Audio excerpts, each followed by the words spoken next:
This is the not fun part of winemaking. I gotta clean all these and then sanitize them.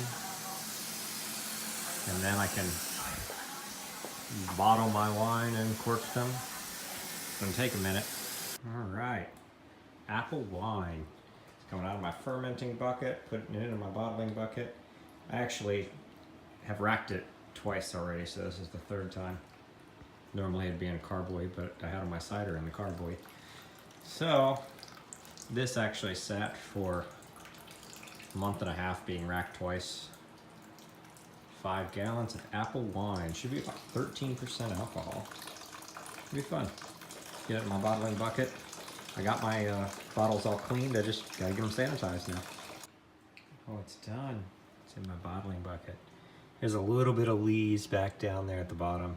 You know what? I don't waste this stuff. You can take it and use it as a fertilizer, or you can drain it down, boil it off, put it in sourdough bread, or you can just drink it. That's added B vitamins. It's a little more tart than the rest of the wine, but good strong alcohol, and actually, you know, it doesn't taste too bad. Need the vitamins. It's good. Washed, rinsed, and sanitized. 25 bottles. I am going to, this is a no rinse sanitizer. It's Star San, and it's diluted like a ridiculous amount, an ounce for 5 gallons, I think. So it's safe to leave in there. It's gonna bubble a little bit. I'm gonna let those bubbles die down, then I'm gonna dump them, but I'm not gonna rinse them because they're actually cleaner than the water that comes out of my faucets. So we are going to just get that extra sanitizer out of there, but the little bit that it leaves in the bottom or whatever is not dangerous. So that's what was in the bottom of the fermentation bucket. Actually, that's the clearer part of it. The wine's super clear. This is the stuff, the sediment that falls out the bottom. I've tried to leave gunk in there. Literally just, I mean, it's yeast pieces, and I had brown sugar in here, so the yeast is eating the brown sugar. That's what falls behind. So this is literally just yeast and other pieces out of there. It's safe, it's sanitary. Everything's been sanitized all the way along the way. So I got about a whole wine bottle's worth there. I think a bottle of wine's like 25.7 gallons. Do I have milliliters on here? There we go. Yeah, 750 milliliters. So I'm going to drink that, get my vitamins in. But in the meantime, I've covered up my wine, getting ready to bottle. We'll go grab the bottles and get started. So usually I put potassium sorbate just in the stuff I'm back sweetening, but this stuff's a little sweeter than I expected. Still, it hasn't fermented off. My furnace went out earlier in the week, so my fermentation might have gotten cut a little short because it got too cold for the yeast. But I am going to add sodium metabisulfate. It turns into a little bit of sulfides in there. Not as bad as cannabis tablets. That's for some sanitizing. It's going to kill off anything wild, anything that's growing in there. I don't want to turn to vinegar. At this point, it's really just a protectant. What do they call those? Preservative. Make sure nothing's growing. I'm going to put potassium sorbate in all of it, even the stuff I'm not extra sweetening, because I really don't want that yeast to kick up when it gets warmer and, you know, blow the cork out of the top of the bottle. So I'm going to do the whole thing, and then I'll probably sweeten about half of it. But it's pretty sweet already. I've been drinking the lees off the other sets, so it's pretty good. They're like half a cup already. Feeling good. Okay, I drained all the bottles again after I let that sanitizer die down a little, so there's just a little bit of bubbles. You know, when you go to the bar, they put your cup upside down on that little sanitizer spray. This is the same stuff. It's safe to drink and have in there. I did the math on it because it bothered me there was so much sugar left in there. My wine's actually only going to be 11%, a little over 11% instead of 13%. So I'm actually not going to sweeten any of it. It's too sweet anyway. So thank you, furnace. Look, I'm using space heaters in here. Thank you, dying furnace, for cold crashing my wine in the middle of the winter. But yeah, it'll be all right. 11% still, you know, still delicious and sweeter than I expected. All right, the first 12. I'm gonna get out my corks and my corking machine here and fill them up, do 12 at a time and put them in the case. Looking pretty good. Tastes pretty good too. I'm almost through my cup. All right, the first 12 corked and ready to go. I had number 8 corks because I don't have a floor corker. I use this little hand guy, so they're a little smaller.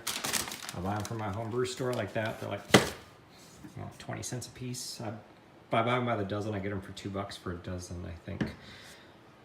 This is a bucket of sanitizer. People say sometimes to soak the corks. I don't do that. Others say don't do it.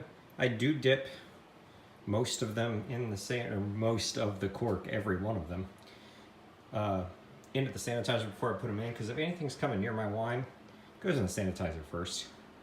I mean, come on, I don't want stuff growing in there. I put in that stabilizer and that preservative, but still, why bother? So everything gets sanitized if it's anywhere near the wine.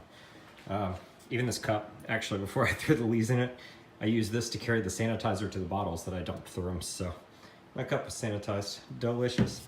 Probably not going to video much more of this process because that's pretty much it. But I'm going to do the other, should be 13 bottles if my math's right. But if not, I mean, I've racked and drank quite a bit of this in the process. This was the third racking, so lost some wine in the process due to taste testing. It's pretty good. Yeah, put these in the case. I'll give them away for Christmas and drink a bunch of them myself. I do have some I made. This is using wine yeast. I don't remember the number. I have some I made using champagne yeast that actually did get dry, so it is the full 13%, and it's pretty good too. Hits a little harder. Actually, I think I like it better. So instead, I did 1 gallon of that and 5 gallons of this stuff. I think next year I might swap that and do 1 gallon of this stuff and 5 gallons of the other. Maybe I'll buy, I mean, fermenting buckets are cheap. I've got a couple more now than I used to, so maybe I'll buy some more equipment and make a bunch more. People at Costco thought I was crazy when I bought 14 gallons of apple cider, but Costco's the only place I can get it that doesn't have any preservatives in it. And if you buy it from like Kroger or your local grocery store, if it's got preservatives, anything thrown in to preserve it, the yeast isn't going to grow in it. So, well, good to do if you're not going to get alcohol. It's just sugar water, and who wants that juice? Forget about it. All right, there's my cider. I've got a homebrew keg full of it, so I can put it in my kegerator outside. And I've got 28 bottles of sweet cider and 12 bottles of dry cider. They're all carbonated, and they're about 8% alcohol. They'll taste pretty good. I said before that my furnace was dead. I've actually got a video up of how to diagnose a gas furnace. It should be working. I got a part coming tomorrow. I had to wait on the control board. Ordered it off Amazon. My local HVAC store wanted $150 for it, and I got it for $70 next day shipping on Amazon. So I'll wait. I'll use space heaters for a day and a half. That's fine. But if you got a gas furnace that's gone bad, check out that other video and I'll show you what to poke at.